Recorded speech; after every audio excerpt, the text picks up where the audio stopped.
breakdown live from Death Valley. We had a shocker here in the first half, Jake. A shocker. What happened? I guess for those who don't know, Max is sitting in the press box in Death Valley. He just watched Clemson sweat out a game against Troy, which is not a sentence I thought I would ever say.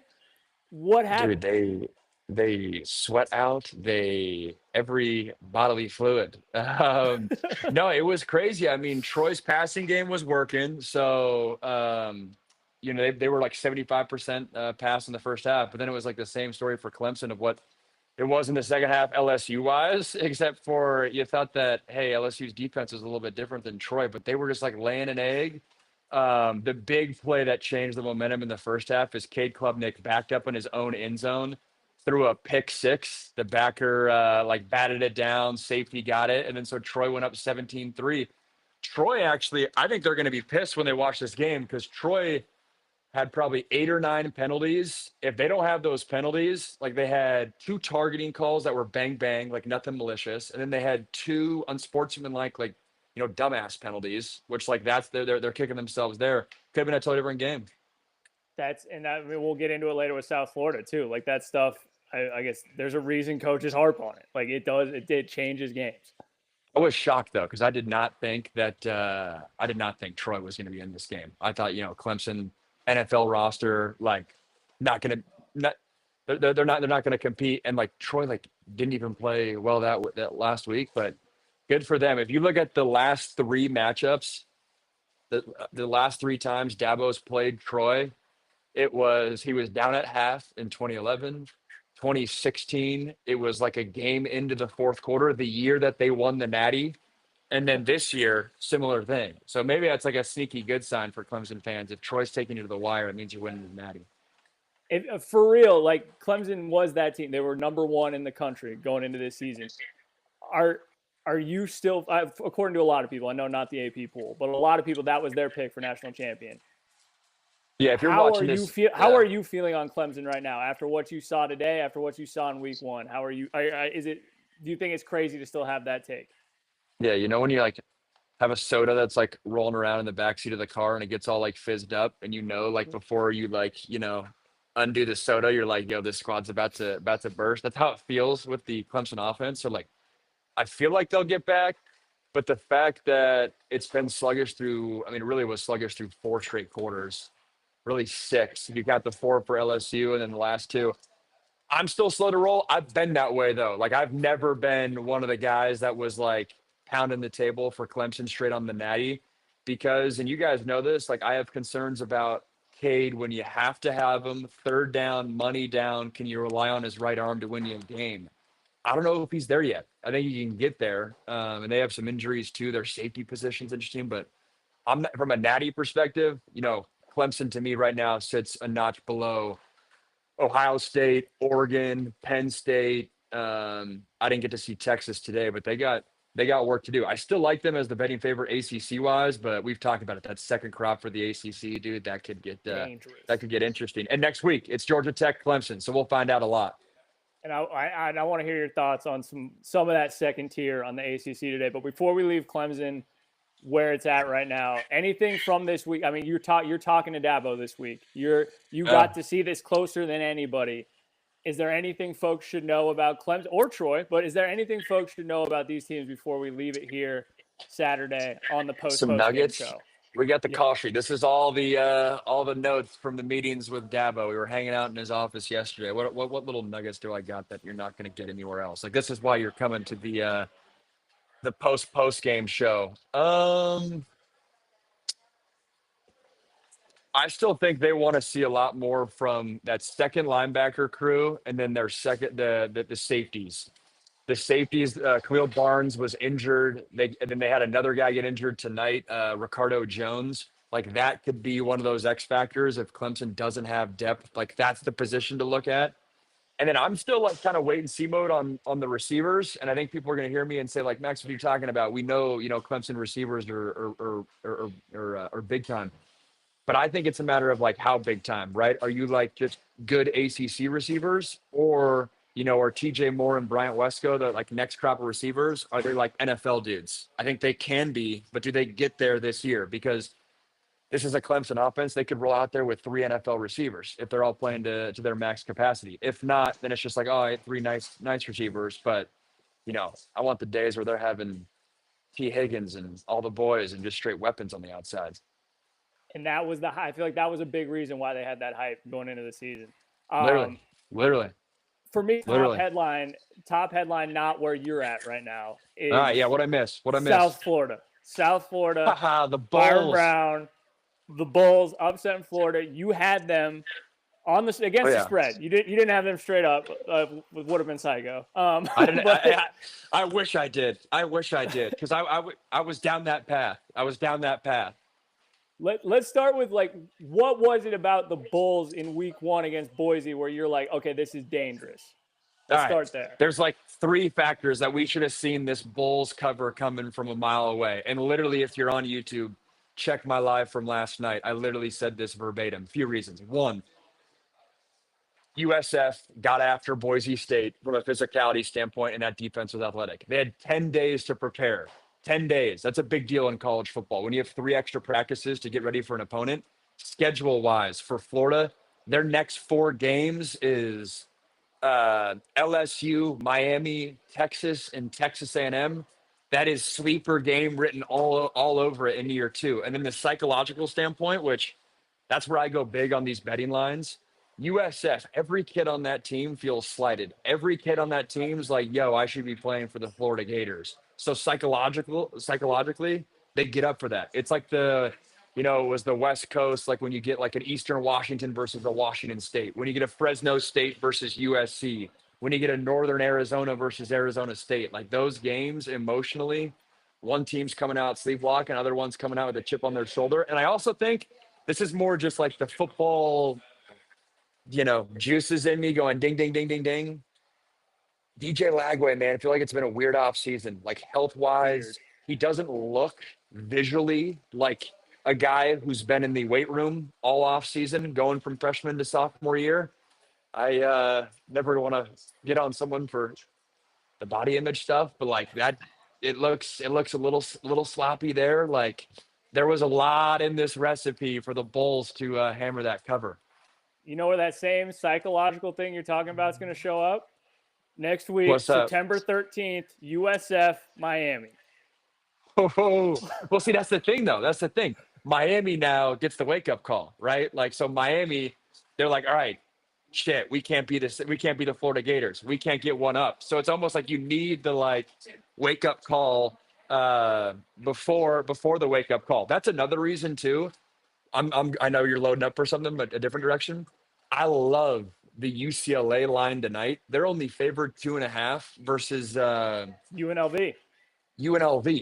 Dude, Nico Iamaleava is a really good college quarterback. Say what you want about his NFL trajectory, and he might not be, God's gift like we thought 4 years ago. But UCLA is only getting 2.5 at home. If they lose that game, their coach might get fired. Like the urgency under that staff those players to show up and they got bullied last week. Utah might be the best team in the Big 12. I love that line tonight. It'll be interesting. And Dan Mullen and UNLV to me is still just such a mystery. Like you say that line is like everything you're saying. I'm like, yep. And then I'm like, yeah. But Dan Mullen and Alex Orji, what if that just works? True. And their first 2 games, they down to the wire versus Idaho State. Yeah. And then last week was a grudge match, right? Yeah, and just has they've just shown it's like almost every team, but they've shown flashes. Yeah. What I was gonna say on USF, Boise State probably should have been the wake-up call for Florida. Say what you will, I have it in here. The only team with 2 ranked teams in the country right now is the University of South Florida Bulls. So I know it's Boise State, but they beat the 25th ranked team in the country before they came to your place. Now it's a totally different thing beating Florida and coming into Miami trying to steal the whole state of Florida in 2025. But I mean, Florida should have had their wake up call when Boise State got their ass whooped last week. And that opens up the whole like strength of schedule argument that people absolutely hate, where it's like, hey, technically those are 2 rank wins, like in November, if USF is on the border. So I'm a Bulls fan. I'm like, sweet, let's not change strength of schedule, but I think we need to find a new metric. But yeah, and I mean, Yep. even hearing you say that, it kind of like goes like ding, ding, ding in my mind of like, CFP, like that's the resume you need if you're going to be that group of 5 or whatever it is for USF. It's gonna be. Speaking of resumes, I could stay on South Florida for a while, but how much of Kansas, Missouri did you get during the rain delay out in Clemson? Very little. I got some pasta and some popcorn, and I was watching Oregon State, Kentucky, Ole Miss. I don't know if you have it, but I'm curious Missouri what. ended up winning by 9. I mean, just first time the border wars happened, and that one's I think I definitely bought into the hype there. It's Wait, wasn't that line? Was that line 9.5 or was it 5.5? They covered. Damn, they covered. I think I had Kansas to I think cover. Missouri covered. I think the line moved down in the week. Gosh, what was? I mean, I don't know how much you saw, but was it the Bo Prebula show? That was one where I guess full Yeah, transparency to the audience here. I'm normally you'll see me in a Jake better was setting traveling. here. I'm traveling, and it's a great honor for me to be on this show. That's no bullshit. And I wouldn't have missed it for anything besides a best friend from growing up's wedding. So every The other best. Saturday in the fall, you're gonna see me from my legitimate setup. That's the best excuse possible. Yeah, for those of you guys checking this out, Jake and his team helped me with all my content. So fun getting the producer role in front of the camera and chopping it up. We're going live every single week after my game. My kickoff time will change, but going live for half an hour, breaking it down, and kind of reacting to the day's action and see where this takes us. I appreciate it. I did want to get us to that second layer of the ACC. We had a couple of these games circled. Illinois and Duke. How much of that did you get? Because I got the first half. I got the first half. Had the maps up on the screen, and then the game just behind it. Don't tell any police officials. So I'm glad you watched the first half because I had this question of like, this is my like dumb fan brain. So correct me here. When I'm watching this, ACC defense, they came out and they like I think Illinois had -4 rushing yards in the first half. And then it just felt like Illinois wore them down. It felt like it was all those cliches you always hear, like, oh, wait till the big fellas get going. It's tough to plan for 4 quarters. Like, okay, you can get them for a half, but these Big Ten teams are just too much, too strong. But I found myself I sounded like my dad in my notes. I was like they're just too much for too long. How much of that's real? So I go back and forth with Illinois because I don't like the fact that now they're on the map and so they can't sneak up on people. Like right now, let me hammer USC on the road here in a couple of weeks versus Illinois. And I haven't even seen what the Trojans have done, but like that feels like a line where USC is like, all right, enough of the little guy getting all the headlines. Let's show out. But on the flip side, I really like Luke Altmaier from the standpoint of like that dude's not going to make a mistake. That dude's just very steady. And then Illinois' rabbit out of the hat, at least early on in the season, when other people might stub their toe. What is it, 15, 19, 17 returning starters? And like, it's no like all the teams I talk to, it's like, oh, we got to find our way. We got to learn our roster. We got to learn who we have. Like, that is not what Illinois has. So you say wear down. I say like they're just steady. You like know what they're going to get. And that's why I picked Illinois on the road. Sneaky little element too, why I picked that. If I was a Duke fan, I'd be pissed that was not a primetime kickoff because that was one of the best games of the day. Duke atmosphere as a road opponent, I played in the ACC and the Pac-12. It was the worst road atmosphere I've ever seen. Really? They've had a little bit of a remodel, so it's like leveled up, and obviously they're better than when I was in college. They hit Illinois with the overrated chant in the first quarter. Bro. I had that circled. I was like, I love that though from a student set or from like a fan section. Like, you're Duke, you got nothing to lose. You chirp them. Like, true. Yeah, true. Why not? But why not? Respect, but also like, dude, get that game 4:30. Give the Dukies another 3 hours to get lubricated up beverage wise, that could have been a different atmosphere. Like that was the first kick of the day. But anyways, Illinois And took I care of know, business. I don't like Illinois give their flowers. I love Altmaier too. They talked about his sports psychologist like during the game. I thought that was pretty cool. Like he hammering that. I know you and I have talked about that, how important that stuff is. Giving Altmaier's flowers. I did come away still Darian Mensah. Like I'm still a Mensomniac. Like I will still stay up late to watch a Darian Mensah game. He that third down thing, gotta have it. I feel comfortable when Darian Mensah has to have it. Like he makes some throws where you're like, oof, that the one in the back, the kid who transferred over from Oklahoma, I think Anderson. Blanking on his name, but what incredible catch, but also that ball was exactly where it needed to be. So yeah, he ended up getting blown out by 30, but still Darian Mensah unreal on some of those plays. Yeah, and I'll be interested if I get a Duke game this year because I'm intrigued to see where like their NIL is at because they like alluded to it in the open of like, all right, they're coughing up some change here, and I think we like knew that with Mensa, but maybe it's maybe it applies to other players too. They're packing up everything around me too. If it's banging in the background, they're packing up all the things you don't see, the lights, the audio stuff, all that. I think Mensa's legit. It's just a matter of does Duke have enough weapons and things of that nature. Moving on, second tier ACC, and if anybody's wondering why we're hammering this second tier, like that, those are the games Max is calling. Those are like Max is with the ACC. Like we're zoomed in there because we have access there that no one else has.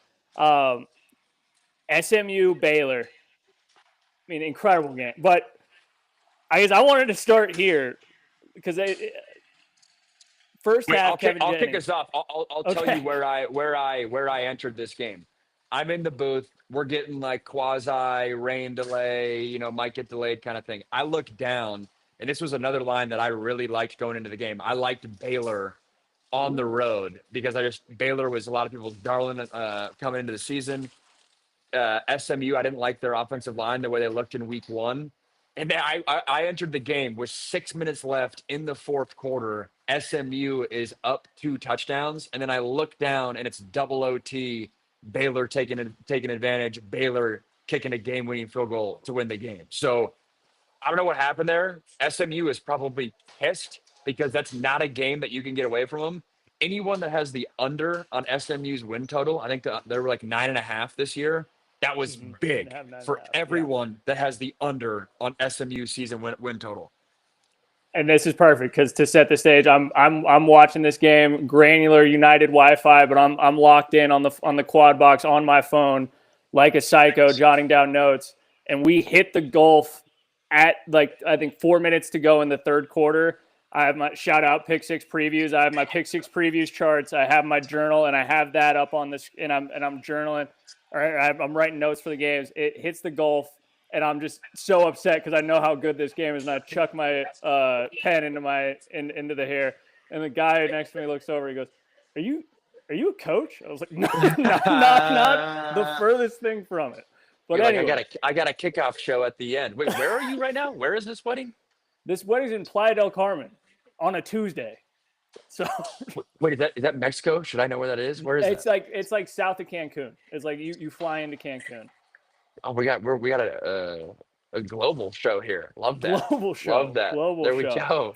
we go. Wait, that's so funny. No, it's little side note there. I feel the same way, like, because when I'm on my cross country flights and I'm like ripping through footage, and I always wonder what the people next to me think. Like, if you are a sports guy, like I'm ripping through like Oregon State, Fresno State, then Kansas, Mizzou film, and then I'm watching it like super fast, just because like I don't got time to go like deep. But if I can give every side of the ball like 15 minutes to be like, all right, I know I get a sense for their D line, I get a sense for their secondary. But like one of these days, someone's stopping me and gonna be like, dude, they're actually gonna be like, yo, this is the best thing ever. How do I get access to the footage that you're getting? But it's only a matter of time. It's only a matter of time. Yeah. This guy's looking over at me being like, oh, I wonder like what kind of like smart notes he's taking about the zone blocking scheme. And really does Arch Manning blowing out San Jose State move the needle at all? is one of the notes I have down here. But SMU, before we get lost in the Arch wormhole, Kevin Jennings in the first half started 10 for 10, 236 yards and 2 touchdowns. It's almost like, and Sawyer Robertson on the other side was 21 for 26, like 240 and 2 touchdowns. But that Kevin Jennings stat line to me read like the immaculate first half. I don't think I've ever seen a better one I from a thought you were quarterback. gonna say it read my take, which is of all the quarterbacks in college football that nobody is talking about that they could be a first round draft pick. It happens every year, or at least every other year. Kevin Jennings is the guy. You know, like when Kenny Pickett was a first round pick, or like Kevin Jennings has that ability. We're like, I'm not saying it even happens like this spring. He's young enough where this is only his third year, and I believe it's his redshirt sophomore year. Like, keep an eye on that dude. That dude's a baller, and they rely on him too. Like, this isn't one of those things where he's insulated by a run game or like a good offensive line. Keep an eye on Kevin Jennings. I did not know that. Love that though. But then now I'm talking outside both out of both sides of my mouth because I had Baylor to cover, but I also love Kevin Jennings. You bet on Jennings for a while. I'll vouch for you on that. On Dvorak and Dave Pasch kept hitting like they were very complimentary to Kevin Jennings, so I don't want this to come off wrong, but they did keep hitting him with like, eesh, like I don't like seeing him get hit. They're like he's not big enough to be taking shots like that, but he's so slippery. And I guess what it reminded me of is Lamar. Like when they used to say like Lamar can't keep getting hits like that. And Kevin Jennings is not Lamar. It's not that far away yet, but like I guess how true is that like he can't get hit like he's still getting hit at his size? Like, does he need to put on size if he's that first rounder you're talking about? My first reaction is the offensive line thing again too. Like, they did not look that impressive. They didn't look that athletic. So like I don't know. I want to watch the film. I didn't get the sense a year ago that he hung onto the ball. Like, it wasn't like one of those, like, who's a quarterback we'd all know that like prides himself on like hanging onto the football. I mean, you might have just said it with Lamar. I don't really remember Lamar that way in college. I think that's more of just like a long-term NFL health thing. But like we all know, I mean, it's funny, like Diego Pavia's in my lap. Like, he's a quarterback that I feel like he's always hanging onto the rock and taking hits. But yeah, I mean, SMU will be they're part of that second crop of that ACC. And real quick too, someone's asking me why I'm wearing a tie. We just called the Clemson game in Death Valley for the people that are not on YouTube. SMU's interesting though. Again, I might make this short form video. I might be cooking this up on Monday. But the second tier of the ACC between SMU, Louisville, Florida State, Pitt, Georgia Tech, they're going to dictate the CFP. You heard this here first. They're going to dictate it because the ACC might be in a scenario where they're looking to get 3 teams in. And if they get a third team in and the SEC and the Big Ten start either beating each other up or there's a heavy drop off after the third team, keep an eye on that. Those 5 teams are critical, not only for the ACC, but college football in general. Louisville looked awesome on Friday, but I was very high on James Madison. So I think that all depends on how you view James Madison. That's a niche play by you. I see you. That's a niche play. I followed the Sluka train, and that's a weird set. Andre Ware was going off on the broadcast about Sluka and Barnett, the two tier system there. Go ahead. That's what I was gonna say. I want to know who's on the call for the SMU game because not to like bust your balls, but Dusty and Dave Pasch were on the Duke. Yes. You're right. They were on the Duke Illinois call. That was because the SMU, my old bosses and team at CW had to be fired up today. Fired up at CW because it's a national broadcast, so everyone's got them. They had a double OT game. Shout out CW, double OT game of Baylor TCU. And then when the whole southeast of the U.S. had rain delays or like weather delays, there was no weather delay in Corvallis, Oregon, and so everyone had to tune into the Beavs Fresno State if you were just scrolling through your channel. Love that. No, that's a great call. They were part of the quad box, so I ended up missing them. Iowa State, the Cyhawk game. Internet calls it El Asico. That always gets a chuckle out of me every year. Wait, sorry. One night when you were helping me write something, you remember when I double checked and I was like, dude, is this really called El Asico or like El Asico or like, dude, because I've never heard of that. I honestly forgot about that then. It also But that was might a be a little funny. bit of the Nebraska fan in me, like loving that a little bit extra. Yeah, But yeah. Cyclones win, beat them by 3. Uh, any takeaways for you seeing that score? Yes. Gosh dang it. I had Iowa State covering the 3.5. I don't know if there was a bad beat on there, but there could be a Scott Van Pelt situation for bad beat because I was like, gosh. I guess my take, and I haven't seen any of this, so take this with a heavy grain of salt, but Mark Gronowski looked bad in week 1 from a passing attack standpoint for Iowa. And, I made a video on him. A lot of people thought he might be like the X factor of the Big Ten. Stop me if you've heard this story before, but it feels like the Iowa is going to be strong defense and miserable passing attack. But I hope he can get it right. But it's not always a given, when your skill set translates from FCS to FBS level. Again, I haven't seen the stats, but given the score, I'd imagine the passing attack wasn't working. That's probably my biggest take out of that game. And it's funny. I had a note here, and I think I got this one right. So I guess check me in the chat. But Klatt and Gus Johnson were on that one, and Klatt was talking about Wake's OC came over. He's an offensive analyst for Iowa, and they started hitting this slow mesh at the start of the second half, and I think they popped it for like 18 on the first drive, and then they went back to it, and I don't know, again, this is Nebraska bias, but to me it just felt like they're just throwing stuff at the wall. They're like, okay, nothing else has worked. Let's bring the slow mesh in. Why don't we try that? Wait, that's so true. That's funny too. That makes sense. I had 2 Wake games last year, and I forget that offensive coordinator's name. He's the guy. He's got glasses, didn't write and down. Yeah.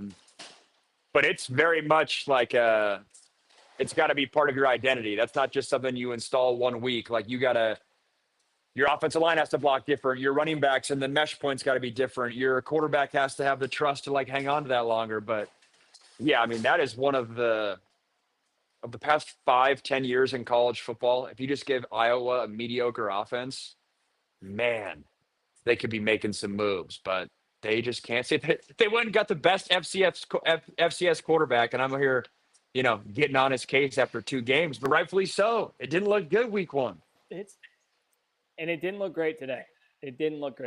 So, that's funny. Someone I on TikTok real quick is saying Death Valley Junior. I feel like that's touche. And in a year like this, if you're gonna host LSU and not win, I think that's a fair statement.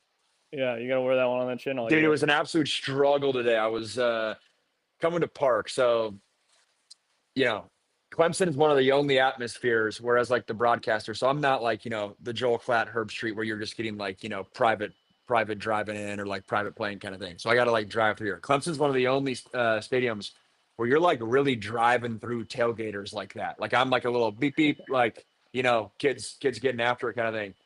But so what I did is I was like, oh sweet, I've been to Clemson before. I know where to go. So I put a pin on, call it like the northwest corner, to like drive in and park and be like, oh sweet, that's where the booth is.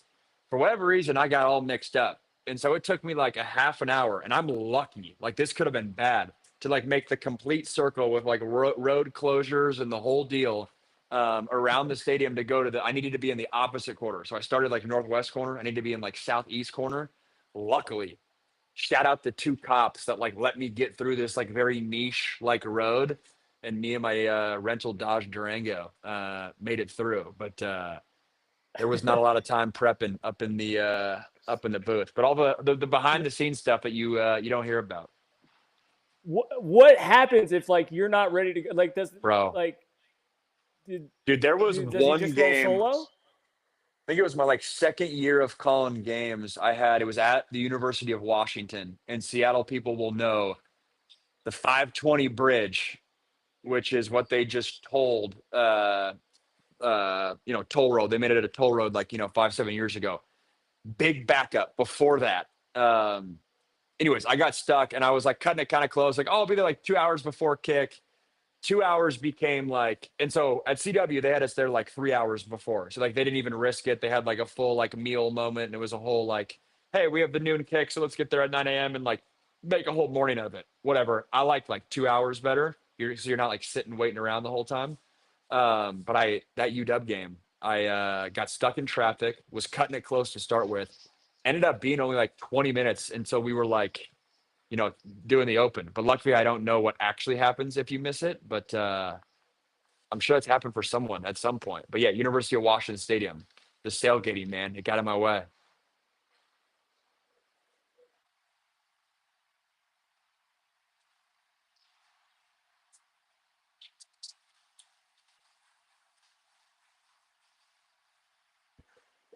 Looks like we lost Jake. We're almost up against the half an hour mark too. We literally are up against the half an hour mark. So YouTube, I'll sign off there. We're doing this every single week after the game that I'm calling. Almost called an absolute upset tonight. Luckily Clemson figured it out. But we'll be back on next week. I got